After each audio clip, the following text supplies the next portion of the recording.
So I just got out of watching The Surfer. This is starring Nicolas Cage as the Surfer. Got to see this like a day early. This comes out this weekend. As I'm recording this, it's April 30th, but this weekend it's going to be playing. Very fascinating movie going in, as you have Nicolas Cage playing this character that just wants to take his son out to go surfing in Australia at his old neighborhood, or where he used to grow where he was born at. He wants to lock this deal down on this house, and what turns into a father-son bonding moment, it really turns into a living nightmare for the surfer, as the locals there do not like shoobies, they do not like kooks, they don't like outsiders, people that don't live in the town, and they make that very known off rip and make his time there really frustrating and difficult.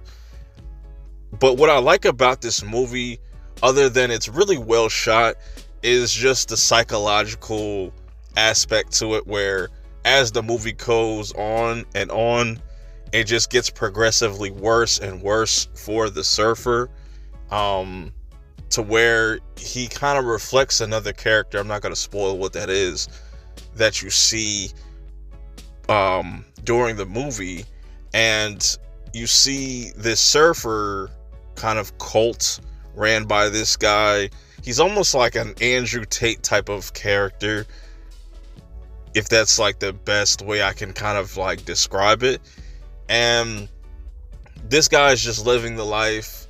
He's got all these people under him, and it's just a really interesting like character study on what it is to be a man. I definitely think you could look at this movie and look at the story that's being told and get that theme. I think there's multiple themes, multiple layers, but it is such a trippy ass movie, man. Like, if you want to know what an acid trip feels like, or at least a bad acid trip, this movie is going to give it to you, man. It's very fascinating. I do feel like the movie is a tad bit long, and maybe that is on purpose. It doesn't take away my enjoyment from it. Nick Cage here, he's always going to play these types of characters well, these unhinged, kind of off the rails type of characters. He does a great job in this. I think he does what he's supposed to do, and it's just him just stuck in one area, which is really interesting, and just things start to go missing. You start to kind of lose your mind with him as you watch this movie. It's really a fascinating watch. So if you don't plan on watching the Thunderbolts, or you're looking for a movie to do a double feature with, I think this is a really interesting watch. It may or may not be for you, but I definitely feel like you should check it out. If you're a Nick Cage fan, I think this will most definitely be up your alley. I don't want to say too much, because like I said, it's fairly new. It hasn't dropped yet. I want you to go check it out for yourself and make that decision.